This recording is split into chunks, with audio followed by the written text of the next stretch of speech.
Pensar cómo el psicoanálisis define que un sujeto nace y se constituye como tal. En primer lugar, marco esto que me habían preguntado. Objeto para Freud en realidad representa al otro que cumple la función de asistir a este niño. Objeto lo va a llamar objeto de amor, objeto de pulsión. En realidad, cuando habla de objetos, él lo que está queriendo marcar es la diferencia entre el propio sujeto y los otros sujetos. Pero en realidad se refiere a objeto, es un poco más complejo el término, pero para que ustedes lo entiendan en la práctica, se refiere a los otros, ¿sí? Lo que pasa es que para no poner los otros, porque son muchos diferentes los otros y a veces los objetos también representan cosas importantes, objetos materiales, él entra todo en la categoría del yo y de los objetos, ¿sí? Pero para que no se compliquen con eso, piénsenlo en relación a los otros que cumplen las funciones de asistir, de estar, de acompañar, ¿sí? Bien. Voy a empezar pensando con ustedes esta idea de que Freud, desde el inicio de su teoría, se da cuenta de que había algo que se ponía en juego entre los sujetos que él lo va a denominar el deseo, que tiene que ver con que los hace particulares, que los hace singulares y que se enlaza con su historia infantil. ¿Sí? Y que las acciones de los sujetos, sus síntomas, sus expresiones del inconsciente, tienen que ver con esta historia infantil. Por eso empieza a investigar la historia infantil. La realidad es que Freud no atiende a ningún niño, solo atiende a un niño por carta y lo ve una sola vez. ¿Sí? Pero sin embargo él se pone a estudiar cómo este aparato psíquico se constituye y surge. Esto quiere decir de que no hay aparato psíquico desde el inicio de la vida. Ese aparato se debe constituir. Winnicott escribe después de Freud, perdón, me quedé configurada. Después de Freud, varios años después, en contexto muy distinto. Con lo cual va a avanzar sobre la teoría freudiana con todas las características que él va a poner respecto de su nuevo abordaje y sus nuevas épocas. Piensen para Freud que Freud construye su teoría en plena época victoriana. Época victoriana es una época sumamente moralista. ¿Qué quiere decir moralista? Que para ese entonces toda la sexualidad quedaba desde un lugar bastante velado y bastante relacionado a la genitalidad, es decir, a una cuestión más del orden de lo impúdico, de lo que no se hablaba y de que estos deseos sexuales deberían ser reprimidos, ¿sí? O no mostrados. En realidad, porque esto sucedía igual, no es que no sucedía. Él lo que empieza a descubrir es que la sexualidad humana pasa por otro lado, no pasa solo por la genitalidad, no pasa solo por el mero acto copulativo, ni por la sobrevivencia de la especie como pasa en los animales, sino que pasa por algo que tiene que ver con la historia del sujeto y con la singularidad y los gustos y los deseos de cada sujeto. Y él empieza a ubicar que la sexualidad no tiene solo que ver con la cuestión del encuentro sexual con el otro, sino que tiene que ver con cómo uno va encontrando placer en diferentes situaciones y cosas de la vida. Y cómo va esa energía sexual, que se llama líbido, va canalizándose en distintos aspectos. Uno de los aspectos donde esa líbido suele canalizarse, energía sexual, es en actos que son moralmente y socialmente aceptados, que son los actos sublimatorios. Es decir, todo lo que estamos haciendo nosotros ahora, ustedes estudiando porque hay un deseo de ustedes de estudiar y les genera cierto placer estudiar, y a mí enseñar que es un acto que me genera placer. Esto sería una situación donde se pone en juego la energía sexual, ¿sí? Pero empiecen a despegar la idea de energía sexual al acto reproductivo o al acto copulativo. Empiecen a desplegarlo, porque precisamente lo que plantea Freud es despegarlo de este lugar. Es pensar que tiene que ver con las satisfacciones, las elecciones de este sujeto. Y que este sujeto, las elecciones que tienen, no son de la nada, sino que tienen que ver con una historia construida respecto a estas elecciones. Tampoco es lineal esta historia. Tiene idas y vueltas y resignificaciones. ¿Qué quiere decir esto? Que porque mi mamá me hizo esto en tal momento de mi vida, me condenó a determinada manera. No, no es así. La vida tiene muchos procesos de reprocesarlo, de reelaborarlo. Y que una situación o una patología psicológica grave no se hace de una sola causa. ¿Sí? Y ahora voy a después abordar muchas preguntas respecto de ¿Qué pasa si el apego se corta de un día para el otro? ¿Qué pasa si el destete se corta de un día para el otro? ¿Qué pasa si la persona desaparece? Bueno, todas esas preguntas que ustedes están buenísimas, que les hayan surgido, están buenas para pensar porque hay mucho chanta en la tele y hay mucha cuestión de cuestiones así de enlazar, que por un hecho el sujeto se le traumó la vida para siempre. La realidad es que no. Primero que los hechos de nuestra vida nos van dando herramientas o no para afrontar ciertas situaciones.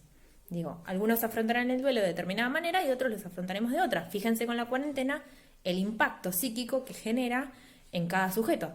Hay sujetos que están re felices de estar en su casa, hay sujetos que están odiosos de estar en su casa, hay sujetos que reniegan todo el tiempo de que los mantengan encerrados en sus casas y velan todo el tiempo la cuarentena. Digo, cada uno va reaccionando de diferentes maneras. ¿Los modos de reacción tienen que ver con nuestra historia? Sí, tienen que ver con nuestra historia, pero no con un hecho puntual. Por eso el desarrollo, yo les decía, no es lineal. Tiene idas y vueltas, ¿sí? Y siempre uno tiene que pensar en qué recursos tiene ese sujeto, no cuáles no tiene. Digo, los que no tiene, no tiene, ya está. Ahora, ¿qué recursos tiene ese sujeto? ¿Con qué persona del entorno familiar es más saludable para poder interactuar y que este niño, por ejemplo, pueda repetir lo que yo necesito que repita para que ese movimiento muscular que está atrofiado se modifique? ¿Es con la abuela? ¿Es con la tía? ¿Es con la hermana? ¿Es con el hermano? ¿Es con el padrastro? Digo, bueno, es buscar cuál es el referente afectivo. Bien, voy a arrancar con la teoría. Freud dice que no hay psiquismo de entrada, no hay yo de entrada y la subjetividad se constituye. Bien, nada de esto es de acá para siempre. Pero sí, los primeros momentos de vida de un sujeto son muy, muy importantes. ¿Por qué? Por el estado de vulnerabilidad de un sujeto. Está un sujeto que está totalmente a merced del otro. O sea, no puede sobrevivir si no es con el otro. ¿Se entiende? Entonces, si no tengo el otro que cumpla no solo con las acciones específicas, lo que se llama acción específica, que son cumplir con las necesidades, cambiar el pañal, darle de comer, abrigarlo, ponerle las vacunas, por ejemplo. Necesito algo más, dice Freud. Lo que hace al ser humano es que hay un extra, hay un plus, hay algo del orden de lo que se constituye como afecto, como legado, como, ¿cómo decirles? Como inundar al otro, como de alguna manera investir al otro, de todo un monto de afecto que tiene que ver con que uno le inviste al otro, o sea, uno de alguna manera lo inviste, quiero decir lo viste, pónganle el nombre, ¿no? Cuando uno lo acaricia, cuando uno le hace cosquillas, cuando uno lo mira, cuando uno le habla, de alguna manera lo que está haciendo con ese otro es dándole un lugar, una entidad particular, y con esas palabras, con esas caricias o el modo en el que uno las atraviese, también le va pasando, por eso yo les decía que humanizar tiene que ver con pasar este legado, lo va humanizando, de alguna manera lo va estructurando, lo va marcando, como si uno lo fuera dibujando, ¿vieron? Con toda su historia también, con todo lo que pesa sobre su cuerpo también, con todo lo que pesa sobre su legado, sobre sus ideales, sobre sus proyectos a veces inconclusos. Digo, por eso, cuando un sujeto llega al mundo, la herencia, la pesada herencia, esa sí es verdaderamente pesada herencia, tiene que ver cómo hace ese sujeto con esa herencia. A veces es más se puede sobrellevar de mejor manera, a veces es más pesada, requiere un esfuerzo por parte del sujeto diferente. ¿Qué quiero decir con esta pesada herencia? Que a veces parece como un lenguaje muy abstracto, muy difícil. Tiene que ver con que uno, a un hijo, ya sea propio, adoptado, de alguna manera que uno decidió criarlo, ¿sí? Que uno se lo apropió como hijo, ya sea que sea un hermano, un primo, un sobrino, digo, no importa cuál es el lazo sanguíneo real, porque los vínculos se construyen de la misma manera. No hay vínculo de entrada, el vínculo se arma, se construye. El vínculo sanguíneo no me dice nada respecto de lo que se puede armar en ese entramado familiar para ese sujeto. Bien, que uno lo pinta, lo dibuja, lo arma a ese bebé, a ese nuevo niño, con todo lo que uno tiene en su historia, con sus miedos, con sus fantasías, con el modo en el que recibió placer en su propio cuerpo, digo, con aquellas cosas que le agradan, con las que no le agradan, Fíjense y presten atención cómo cada uno juega con un niño con determinadas cosas que a veces le son placenteras a uno, digo, ¿no? O que le hubieran gustado que sucedan, o que le agrada cómo la siente. Imagínense que ya el hecho de elegir un nombre, de elegir qué apellido va a aportar, en qué lugar de la casa se va a emplazar, digo, todo eso habla de una historia previa del sujeto. Winnicott me parece que, además de trabajar con niños y trabajar en un contexto de guerra, me estoy quedando sin batería, ahora les continúo contando. Bien, yo les decía que Winnicott, además de trabajar en un contexto posguerra, empieza a pensar en todo esto que Freud había avanzado y había dicho que se trataba de la prehistoria del sujeto. No avanza mucho más que eso, y él empieza a ubicar de que alrededor del surgimiento, del nacimiento de un hijo, había que construir todo lo que él llamó la preocupación primaria. ¿Qué es la preocupación primaria de la madre? Para ponerlo en palabras más sencillas, es que esa mamá, para poder aprender respecto de ese bebé, para poder aprender cómo manejarse con ese bebé, imagínense que no hay un manual para ser mamá, uno puede leer muchísimas cuestiones, pero es en el acto o en el encuentro, mamá, papá, digo, ¿no? Es con el niño. A ver, no es que el niño va a llorar a las 2 de la tarde, a las 5 de la tarde, no, va a llorar a la hora que tenga hambre y cuando tenga, y uno va a tener que aprender. Entonces eso requiere, como muchas cosas en la vida, resignar ciertos intereses para poner todos los intereses focalizados ahí. A ver, y ustedes me van a decir, bueno, pero a veces no coincide con el trabajo, con la lógica del trabajo. Sí, la realidad es que sí, no coincide con la lógica del trabajo. A uno le dan 45 días y a los 45 días tenés que volver a trabajar. Pero sin embargo, tu preocupación o tu interés puede seguir focalizado en ese niño. Más allá de que no estés las 24 horas, que uno lo está de otra manera. Pero va a buscar quien lo cuide de una manera particular, quien continúe con ciertos ritos de manera particular, porque tuvo un tiempo que le dedicó a estar al 100% con ese niño. Esta preocupación al 100% con este niño, que implica resignar sus propios intereses personales, ¿es una locura saludable? Dice Winnicott. Sí, la realidad es que sí. El que haya pasado por la experiencia de tener que cuidar a un niño recién nacido, sea adoptivo, hijo, hermano, lo que fuera, sabe que se pasan muchas horas sin dormir, por ejemplo. Entonces el estado de alerta es un estado que no se lo banca cualquiera o en cualquier momento de la vida. En otro momento de la vida probablemente colapsaríamos más rápido, pero acá hay un deseo puesto en juego. Y ese deseo puesto en juego hace que uno decida resignar sus intereses en pos del deseo de que este niño se vaya constituyendo. Bien, este momento es un momento de indiferenciación entre el yo y el no yo de este niño. ¿Qué quiere decir esto?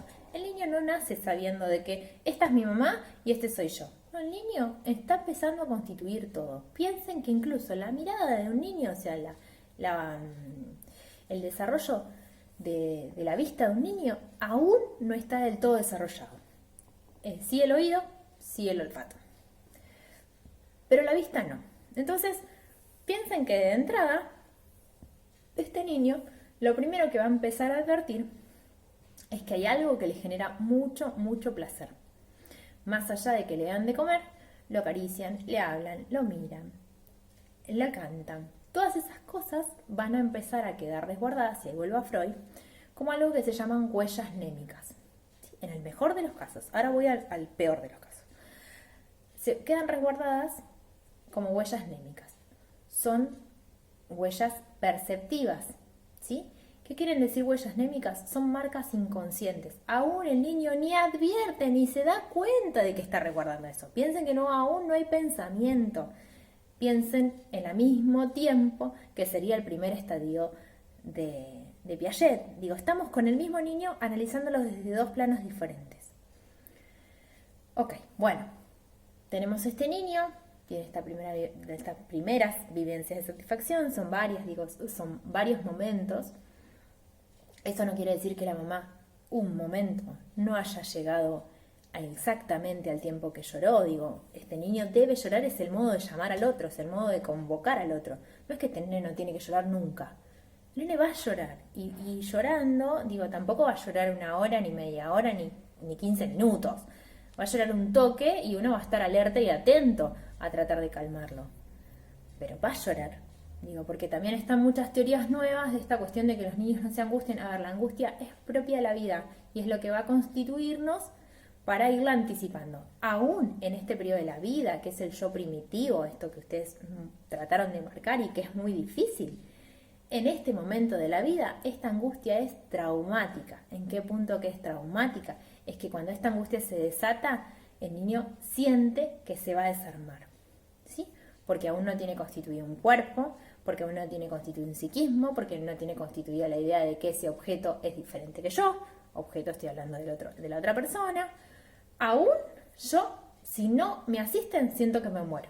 La sensación es esa. No es que sea tan traumática, porque el niño no tiene noción de muerte, pero la sensación es que me desarmo como en el cuerpo.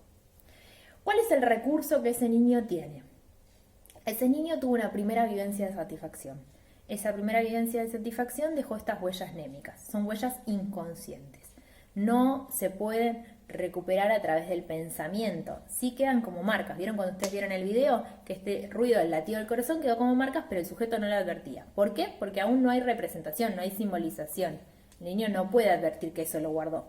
Es algo que se guardó en la mente, pero que ellos no lo pudieron, uno no puede advertir que está guardado. ¿Se entiende?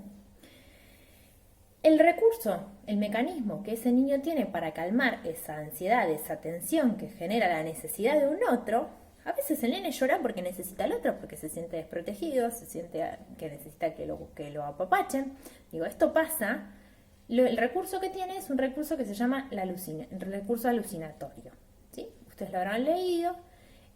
Vivencia de alucinación es un modo de reproducir alucinatoriamente en unos breves segundos esta sensación, como modo de autocalmarse, ¿sí? ¿Qué pasa? Si el otro no asiste, esta alucinación no puede durar un tiempo extendido. En muchos casos, esta alucinación se enlaza al modo en el que a veces uno tiene como modo para, ¿vieron cuando uno, no sé, por ejemplo, qué sé yo, ve una propaganda de café y se te viene como esa sensación de tomarte un café calentito cuando uno está como cansado y se quiere ir a dormir? Digo, cada uno tendrá el enlace que tenga, pero por lo general las propagandas apuntan a eso. Esa sensación de hasta el gusto en el café en la boca es una sensación alucinatoria. ¿Eso quiere decir que me volví loco y que soy un psicótico? No, de ninguna manera. Un psicótico, la alucinación de un psicótico es muy diferente, no es esa. Pero es esa sensación, digo, al que fuma es la sensación de fumar el cigarrillo que le tocaba ahora y después empieza a aparecer la ansiedad. Digo, ahí con el cigarrillo tal vez la tienen más clara. La primera sensación es esa sensación de placer que me llega en la boca y la que rápidamente llega es la sensación de ansiedad. Esa misma sensación es la que pasa en lo corporal del niño. ¿Qué empieza a distinguir el niño? Que hay algo que empieza a funcionar en este cuerpo que se llama la pulsión, ¿sí? Que es eso que ustedes me preguntaban, que está como muy complejo en el texto, que habla entre aquel estímulo que puede escaparse y aquel estímulo que no puede escaparse. El estímulo externo, es decir, aquel estímulo que genera un malestar, un dolor, uno puede huir de ese estímulo, alejarse. Digo, el ejemplo típico es veo algo que me genera miedo, puedo escaparme. Ahora, del estímulo interno, de esa tensión que genera desde el estímulo interno, esa necesidad de un otro, necesidad de angustia, es de la que uno no puede escaparse. Esa tensión, que no siempre es angustiante, digo, a veces tiene que ver con esta cuestión del deseo, de poner en juego, qué sé yo, no sé, a ver, es como que sentir que uno quiere hacer otra cosa, o qué sé yo, en esta cuarentena, me pintó que yo no cociné nunca, pero hoy quiero probar a hacer determinada receta. Digo, hay algo del orden del deseo puesto en juego que uno lo siente corporalmente, y de lo cual no puede escapar. Digo, a veces uno frente a un deseo o algo lo empieza como a postergar y parece que hay una fuerza interna que te dice, no, che, para, esto quiero hacer, ¿sí? A veces ya vamos a ver que el principio de realidad nos regula nuestro deseo. En el caso de un niño, lo que empieza a distinguir es que hay una tensión que se genera interna. ¿Qué pasa en este primer momento del aparato psíquico, el yo primitivo? Lo que funciona en cada tiempo del aparato psíquico funcionan distintos principios. Estos principios no dejan de funcionar, o sea, no es que funcionan un tiempo y después no funcionan más. Estos principios van a funcionar y ahora van a ver que se los voy a dar con ejemplos para que noten de que esto sigue funcionando. Lo que funciona es a predominancia más uno que otro, ¿sí? El principio de constancia es el principio o de homeostasis. Lo que tiende es a bajar la tensión a lo mínimo posible. Por eso aparece esta alucinación. Digo, esta alucinación lo que intenta es suplir esta tensión. ¿Qué pasa si en un bebé casi recién nacido nadie asiste? Va a llegar un momento que el bebé no va a llorar más. ¿Por qué? Porque este principio de constancia va a reducir tal la tensión que va a evitar el reclamo y el pedido del otro que genera una tensión. Este niño va a aprender a convivir muy rápidamente con este dolor y va a negar este dolor. ¿Sí? Este dolor, por ejemplo, del hambre. Y lo que empieza a entrar en este niño es un estado de lo que se llama un estado depresivo en el infante o lo del síndrome del hospitalismo. ¿Qué es el síndrome del hospitalismo? Es un estudio que se realizó posguerra donde se veía que muchos niños que quedaban abandonados en el hospital o en neonatología eran asistidos con alimentación por las enfermeras, pero las enfermeras no tenían el tiempo, ni tampoco en esa cultura, en esa época. Piensen antes, no ahora, ¿no? Digo, hoy por hoy la enfermería ha cambiado un montón y se ha puesto en juego mucho más el lugar del afecto, y es lo que Winnicott pretendía, digamos, ¿no? Estos niños terminaban falleciendo o muriendo por estados de falta de intención, de deseo de querer seguirse alimentando. ¿Sí? Piensen en un estado depresivo, si ustedes quieren, cómo esta tensión que el aparato necesita, digo, esta libido que necesita que fluya, como la sangre, digo, uno necesita que la sangre esté en continuo movimiento. La libido, piensen de la misma manera, es una energía que nos permite estar continuamente moviéndonos por cosas, aunque estemos quietos, digo, yo acá estoy sentada, pero me mueve el deseo de querer enseñar.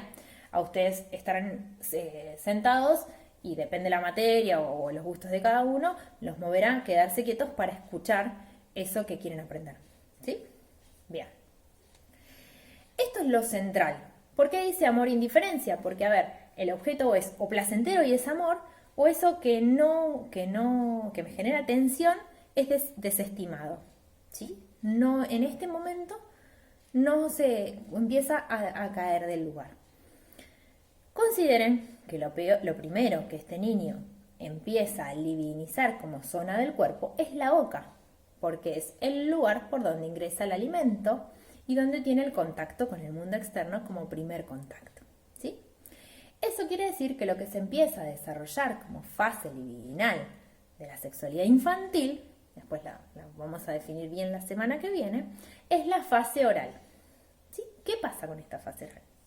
La zona erógena es la boca. ¿Qué quiere decir la zona erógena? La zona que genera mayor placer es la boca, y lo que empieza de esta manera a producirse tiene que ver con que empieza a conocer el mundo a partir de la boca. No estamos tan alejados de lo que estamos viendo en el periodo sensorio-motor.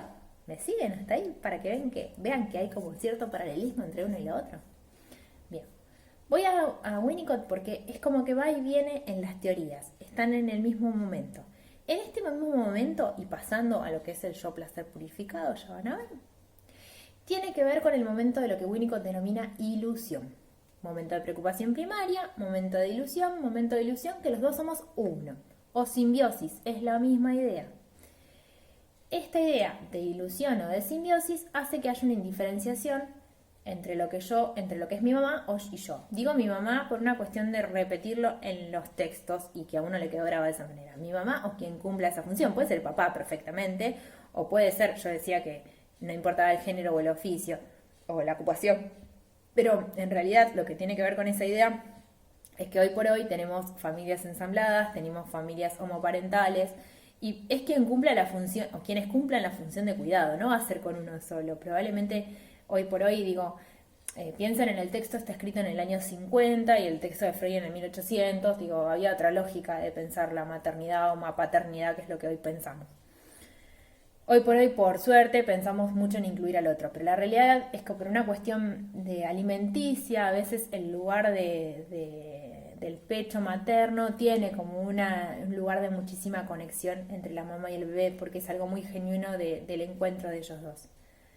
¿Qué quiere decir? ¿Que una mamá que no da pecho no puede generar eso? No, de ninguna manera. Eso no tiene que ver con algo del encuentro real. Porque una mamá puede dar pecho y estar concentrada en otra cosa y hacerlo por una cuestión nada más que nutricia y la verdad que no le aporta nada al psiquismo de ese niño. ¿Qué dice Winnicott? Dice, a ver, lo que el niño tiene para mirarse y reflejarse y entender cómo funciona es la mirada de la mamá. La mirada o el rostro de la mamá va a funcionar como espejo de este niño. Es decir, yo me veo en ella, si ella está contenta, evidentemente yo debería estar contento. ¿Sí? Porque somos los dos uno. Si ella está triste y está depresiva, yo debería estar triste y depresivo. A ver, no lo piensa, no lo razona, piensen que no tiene este razonamiento. Se los explico yo como para que ustedes lo vean o lo piensen de esa manera. La realidad es que de esa manera este niño empieza a construirse como prototipo de esta mamá. Esta mamá le va a prestar su psiquismo para que él construya el propio. Le presta su yo. Esto implica un gran esfuerzo psíquico para la mamá. No todas las mamás, o no todos los que cumplen este rol, están dispuestos a hacer este esfuerzo psíquico. ¿Sí? Porque eso implica, además de mucho tiempo, el deseo puesto en juego en este nuevo niño y darle a este nuevo niño la posibilidad de que sea él. Y ahí voy en la gran pregunta que muchos me hicieron respecto del psiquismo materno y cómo impacta. La realidad es que si tenemos una mamá poco saludable o una mamá que no desea ser madre, el impacto puede ser muy profundo si no existe un otro que la releve de su rol. Porque a veces puede haber una mamá que no tenía el deseo en ese momento de ser madre, pero que luego, durante el embarazo, aceptó. Y bueno, le puede costar un poco más organizarse y dejar el trabajo porque le gustaba un montón, o dejar sus proyectos porque estaba interesado por otro lado, pero nos pudo relegar y pudo encontrar ahí una cuestión de mucha conexión, vitalidad y deseo con ese hijo. Puede haber una mamá que haga millones de tratamientos de fertilidad y lo que se pone en juego es su deseo de ser madre y no de tener un hijo. ¿Se entiende? Digo, a ver, cuando este hijo empieza a llorar y que uno está recansado y que uno necesita cierta contención de los otros y necesita tener en juego mucho deseo para decir, bueno, está bien, me levanto 60 veces de noche y no importa. Puede enojar, porque la madre es suficientemente buena, dice Winnicott, es la que falla y es la que se equivoca, me puede enojar, a veces no saber cómo reaccionar. Yo lo que siempre les digo respecto a cuando ustedes hablan de la preocupación primaria es que la madre no sabe todo. Si supiera todo, estamos frente a una psicosis, estamos recontra complicados. La madre no sabe todo de ese hijo, va aprendiendo con ese hijo y con cada hijo va a aprender las singularidades con las que ese niño se va a ir manejando y las características. Digo, a ver, tal vez una mamá después de 2, 3 hijos la tiene mucho más clara en algunas cosas, pero la realidad es que va a tener que aprender a los tiempos y las necesidades de ese hijo en particular. Cada uno, también lo que nos marca el psicoanálisis es que tenemos como un quantum pulsional distinto y además cada uno surge en un momento vital de la familia distinto. Los hijos llegan en distintos momentos de la vida y cada vida está atravesada por las circunstancias y los contextos actuales. Bien. Bueno, continuamos y avancemos un poco más. Estábamos en el yo primitivo, momento de ilusión para Winnicott, momento de constitución del self para Winnicott. Self es lo mismo que el psiquismo para Freud, o que lo piensen como el yo, como la constitución del yo. Digo, no se enrosquen, el concepto es un poco más complejo, pero la realidad es que en traducción se llama a sí mismo, se denomina a sí mismo, self es el sí mismo. Y la verdad es que para los términos de lo que ustedes les pueden servir, a mí me sirve con que ustedes entienden que self y psiquismo es lo mismo. La única disquisición que hace Winnicott, que no la hace Freud, es esta idea de pensar el psiquismo o el self a predominancia de verdadero o a predominancia de falso. Freud lo piensa más constituido, menos constituido, o no más constituido, menos constituido, con más recursos yoicos o con menos recursos yoicos. ¿Sí? Con más recursos para individualizarse el otro, con menos recursos y con mayor dependencia. ¿Bien? ¿Qué es el self verdadero o qué es el self falso? No es que es uno u otro, esa predominancia. Yo les explicaba. Todos tenemos un momento de self falso, un momento de self más auténtico o verdadero. Lo que importa es la predominancia, ¿sí? Ese self, que es el sí mismo, como bien les dije, se va constituyendo.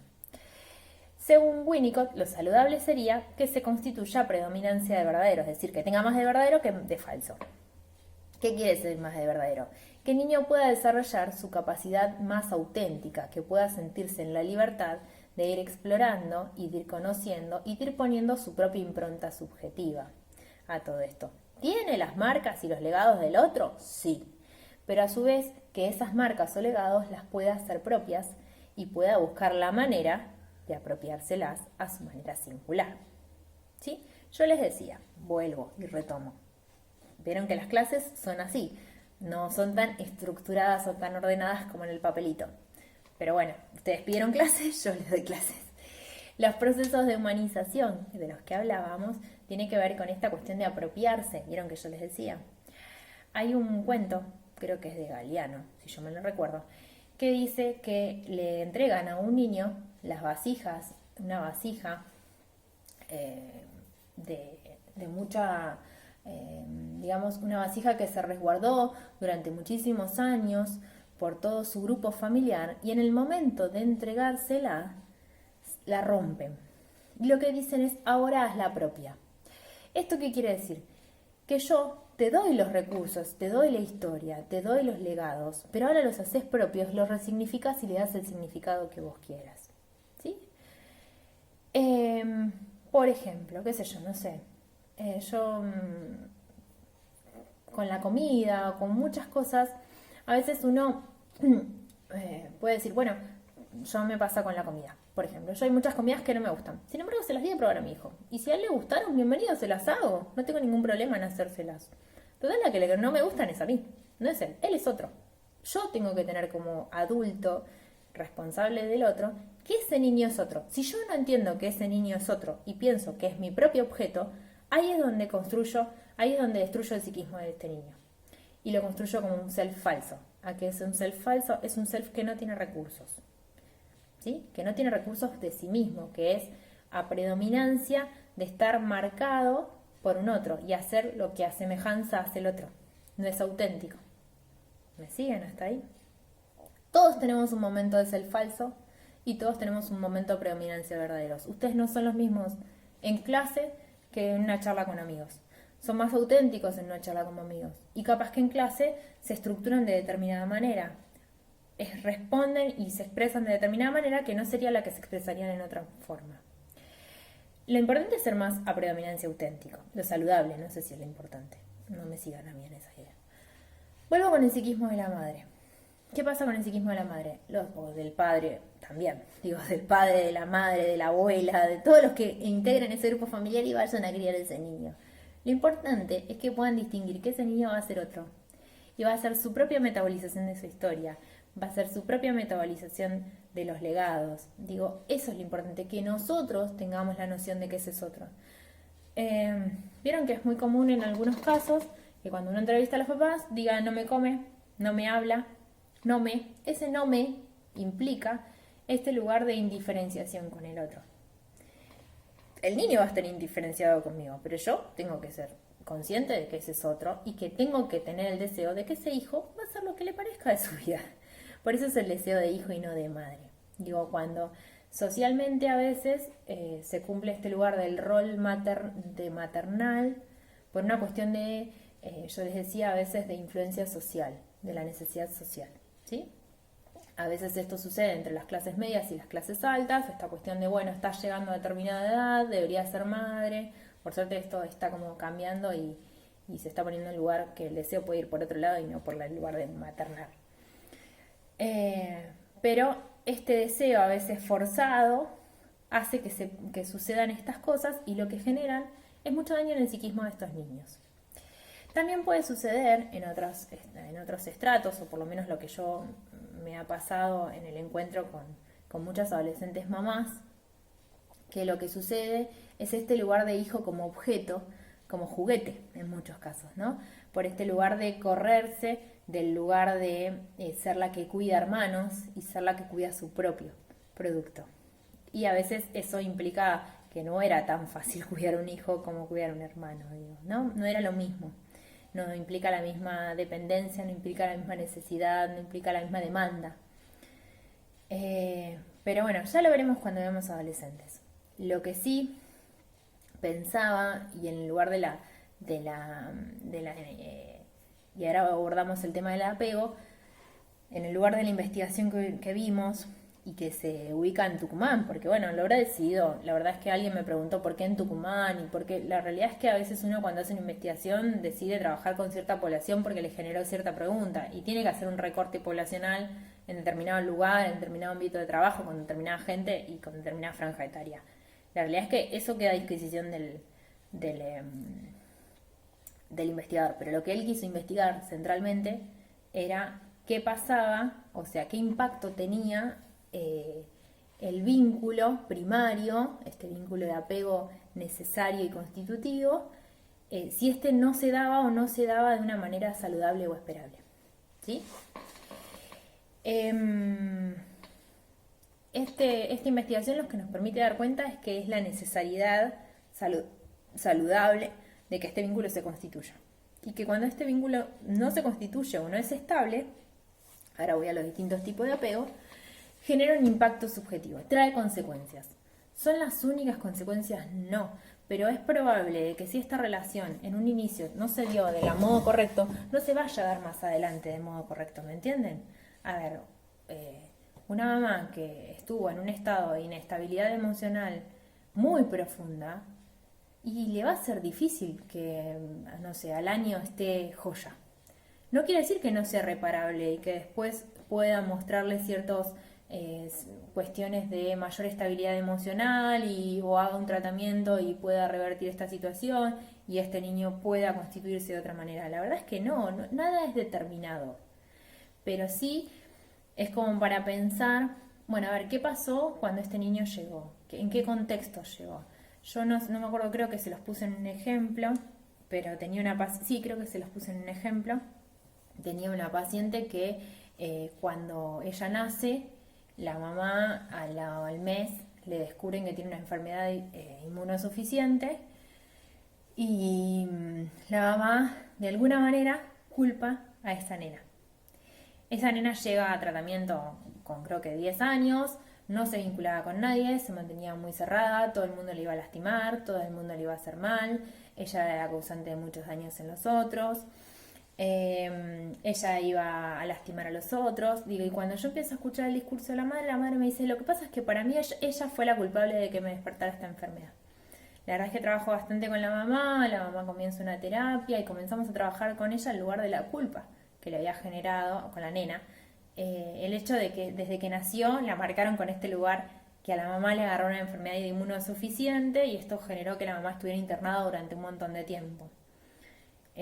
Fíjense cómo en esta mamá funcionó el mecanismo de proyección, que ahora después para ver que ustedes me preguntaban si es los mecanismos de defensa primarios.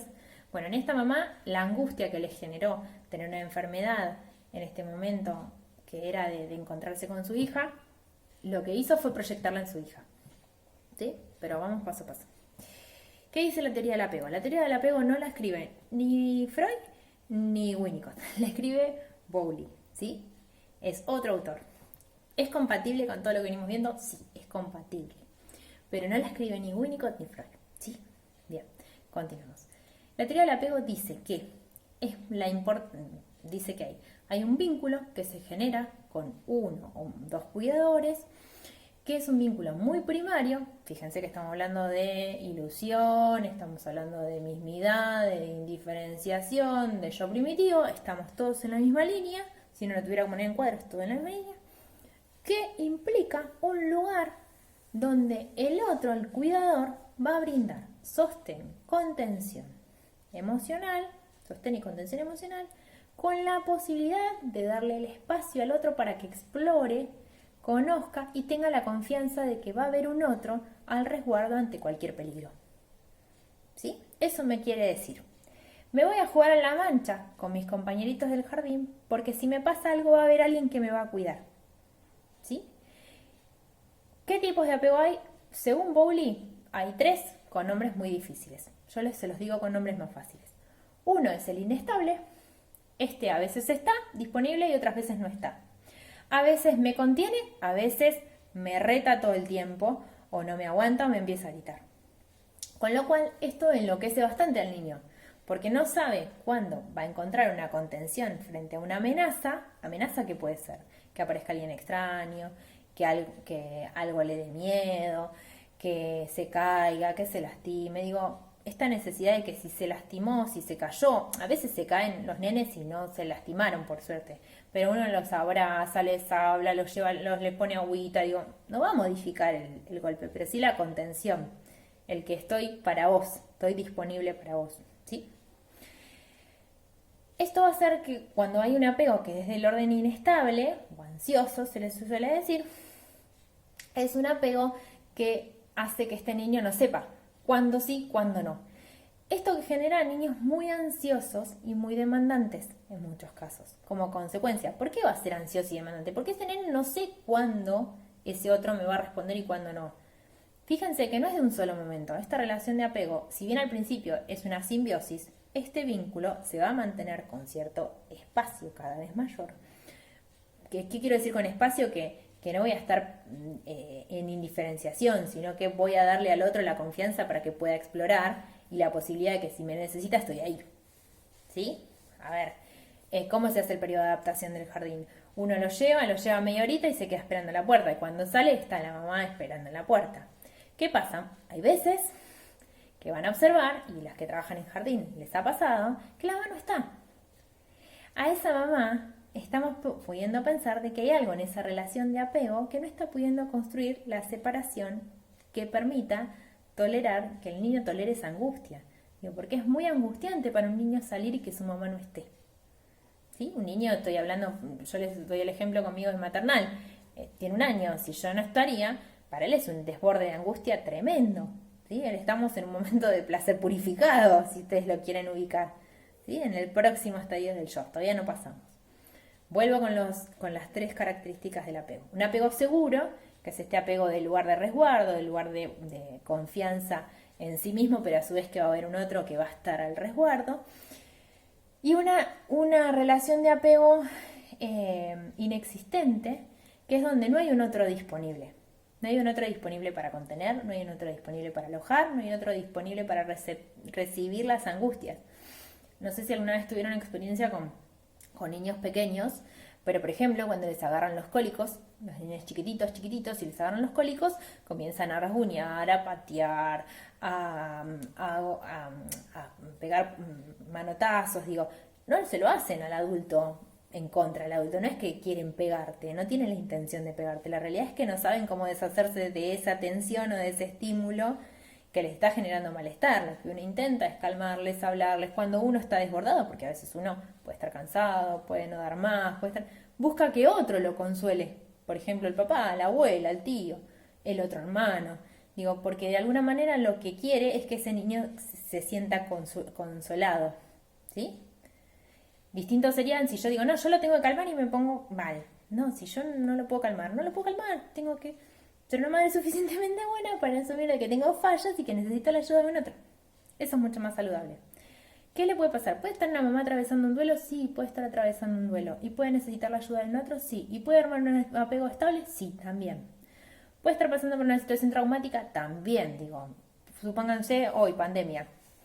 Estamos sin laburo algunos. Bueno, ¿es una situación traumática? Sí. Capaz que tienes que pagar el alquiler, la hipoteca, qué sé yo, un montón de cosas. No estás trabajando, sos emprendedor, por ejemplo. Laburás con la plata de vender las cosas que haces. No se puede vender nada, no se puede salir. La situación es muy traumática. Eso no quiere decir que no se pueda construir un apego seguro, porque el deseo va por otro lado. Uno lo construye el deseo. ¿Sí? Puede ser que tenga la mejor condición socioeconómica y sin embargo no haya deseo de maternidad ahí y lo que no se va a dar es una relación de apego. Es un apego inseguro, un apego inexistente, ¿sí? O es este apego que tenía un nombre complejo que ustedes me habían, elusivo, ansioso creo que decía. ¿Qué le pasa a este niño? Este niño llega a dejar de demandar. Era lo que yo les decía con el tema de dejar de llorar. Se vuelve rígidos, se vuelven introvertidos, porque no hay confianza en sí mismos, no tienen confianza en sí mismos, no consideran que pueden lograr nada solos. ¿Me siguen? ¿Por qué? Porque no hay un otro que le diga, sí, sí, dale, anda, yo voy a estar acá. Vos quédate tranquilo, anda. O anda, probá a caminar, a hacer 2 pasitos que yo voy a estar ahí para agarrarte si te caes o para consolarte si te golpeaste. Pero probalo, hacelo, ¿sí? Esto va en consonancia con estas preocupaciones patológicas de las que hablaba Winnicott, ¿vieron? De estas madres que son excesivas, que por lo general tienen estos momentos de excesivo y inestable, que era este apego inestable, o de estas mamás que están totalmente ubicadas en sus propias preocupaciones y no hay posibilidad de relegar sus preocupaciones personales en pos de este niño. ¿Sí?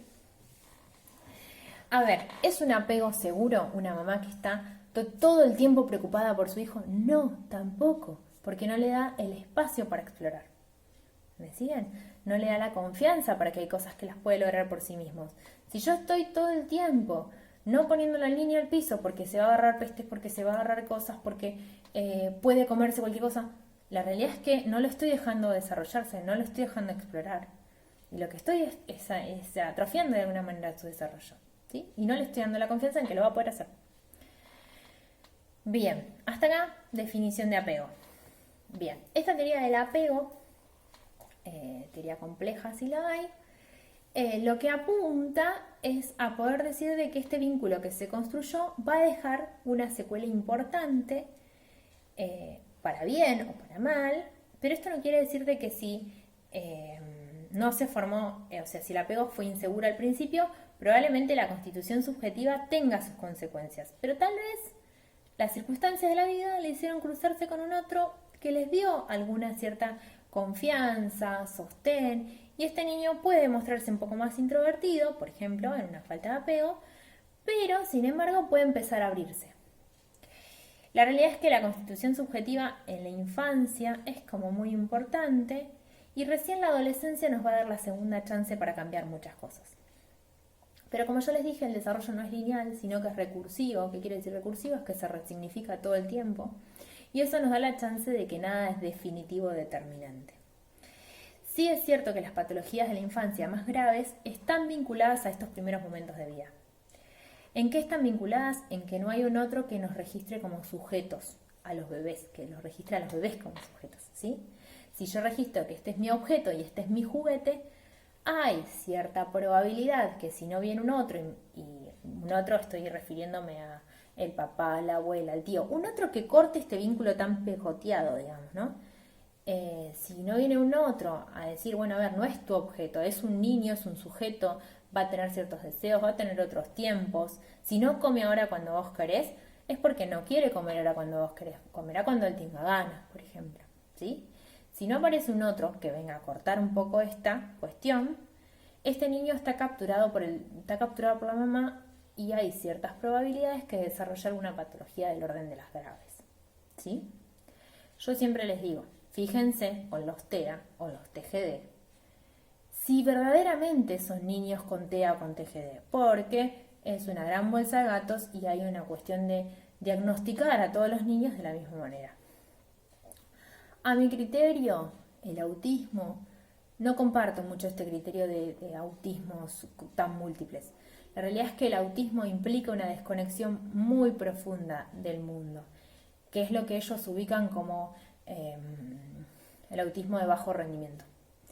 La realidad que en los criterios de las teorías de Tustin o en las distintas, o incluso Winnicott, el autismo tiene que ver con una desconexión profunda del mundo, tiene que ver con este apego, este vínculo que no se construyó, este vínculo que no se produjo, y es este niño que queda por fuera del lenguaje, pero del lenguaje en absoluto, no que no tiene lenguaje y que no habla, sino que no maneja la lógica no va a manejar la lógica del lenguaje.